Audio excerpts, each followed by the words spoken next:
my dearest friends, how do you do? We have already seen how the VM530EB couldn't match up to the class leaders of Group B, the Grado Green, and the venerable Nagaoka MP110. Today, let's look at the 520's bigger brother, the 530EN.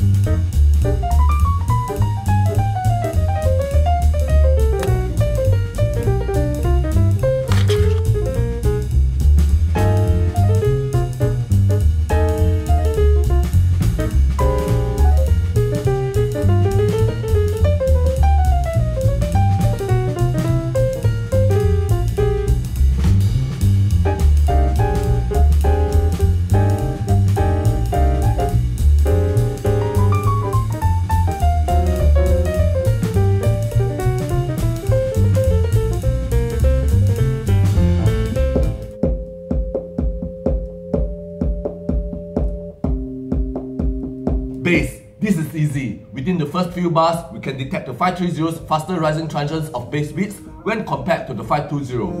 Was it really there?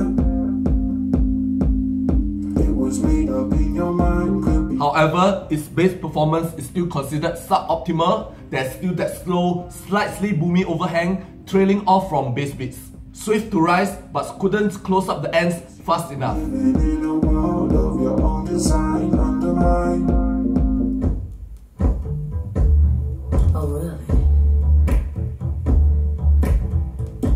Bass dynamics wise, the 530 sounds weak, feeble.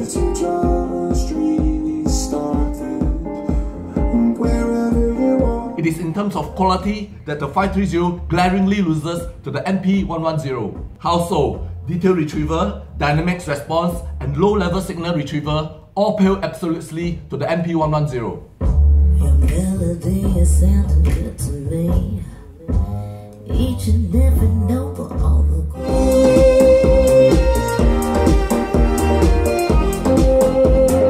I'm tired of playing games or messing with my will when I told myself I won't.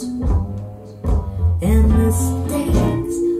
High frequency extension of the 530 is definitely better than the 520. Thus, symbols are better represented and clearer. Say, MacLeod, are you loud? Oh, no. Extension-wise, it is equal to that of the Grado Green and slightly losing to the MP110.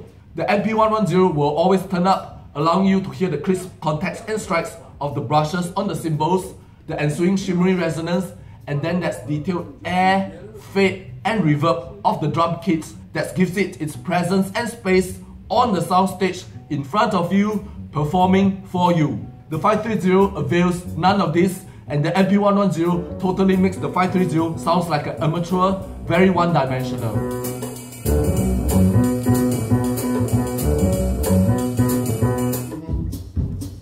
Is that a speaker? Well, hearing the differences between these two cards, I have no choice but to use the analogy, a master versus a first-week student.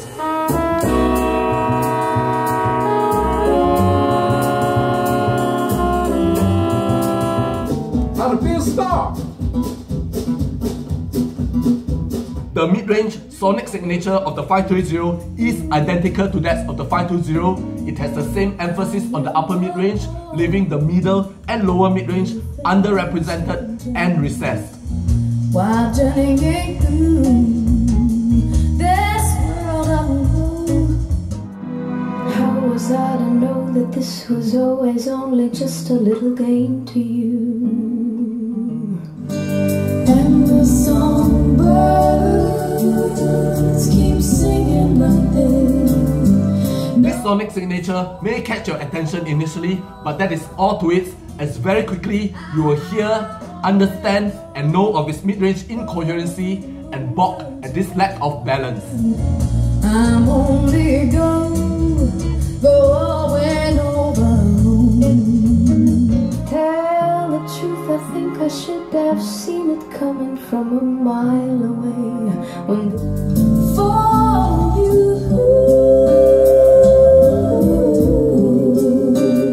Blue Train is destroyed musically. Saxophone, trombone, and trumpets all sounding screechy and edgy, shallow and hollow.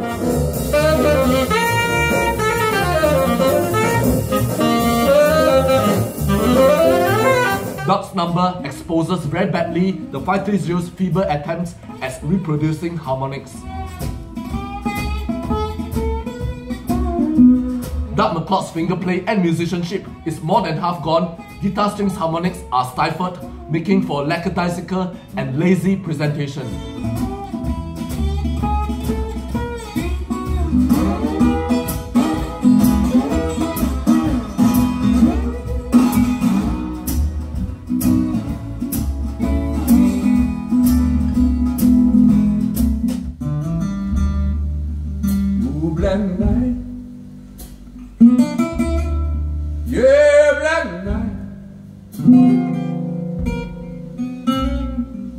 The 530 cannot pick up the detail and attack transition skills of brasswinds instruments, being limp to react, while the MP110 showcases the beautiful and thrilling harmonics of saxophone, trombone and trumpets. The 530 gives an extremely glossed over rendition of proceedings.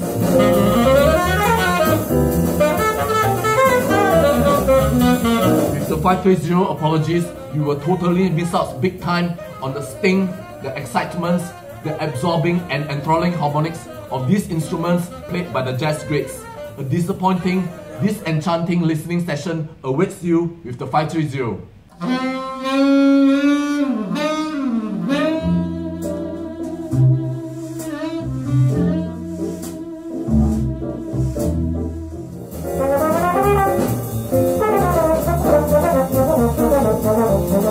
Apologies again, as smoothed out vocals of Gal Costa and Tim Maya make for a detached listening session.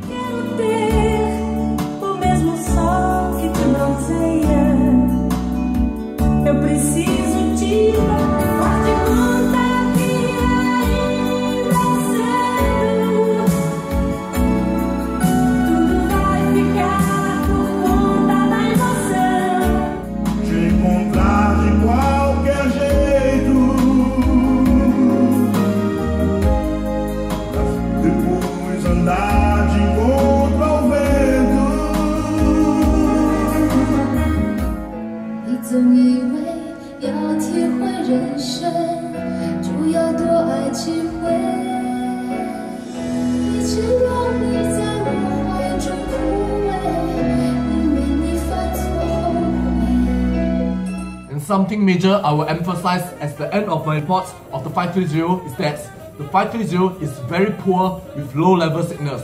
Very poor.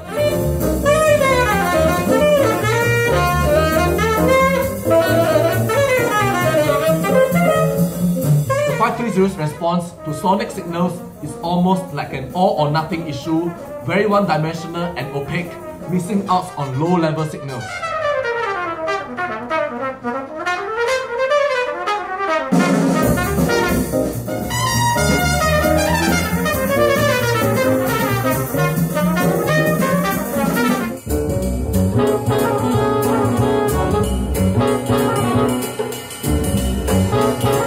Sonic parameter is very telling. Because of this, the 530 fails to deliver the extremely important cues of fade and reverb. As I say, sounding very opaque. I'm going there to see my father.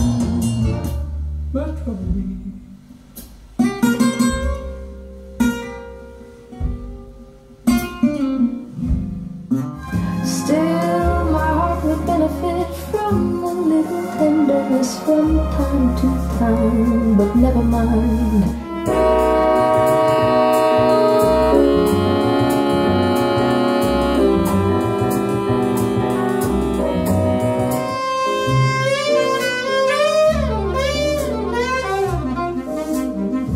Image, presence, air, space and ambience is hence extremely bad. I'm sorry to use the word bad, but after being treated to a real sonic extravaganza, beguiling details, presence, imaging, sound staging, harmonics, all oozing clearly and effortlessly by the MP110, switching over to the 530 makes for a very disenchanting, regrettable experience.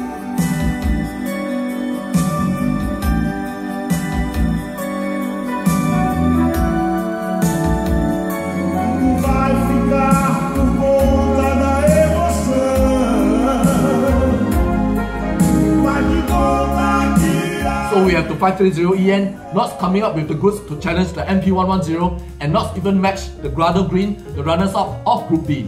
It seems that the concerns some friends have regarding this so-called new VM series of cartridges from AudioTechnica are true. Just a relabeling exercise, changing the tracking force from 1.4 to 2 grams, and repeating the same marketing narrative about A, the dual magnets design,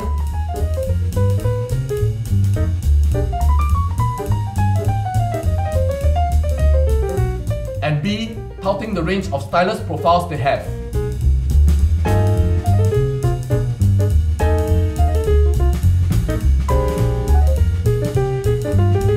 Both of which are the same as before in their previous generation of cartridges. We consumers are sharp and alert. We want real juice we can taste, real fibers we can munch on. We want substance, not stock.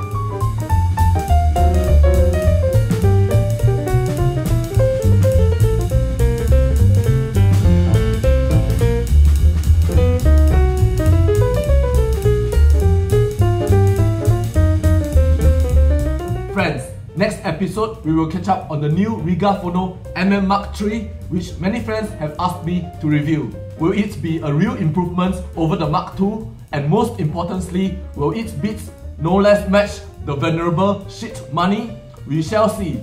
See you, my dearest friends.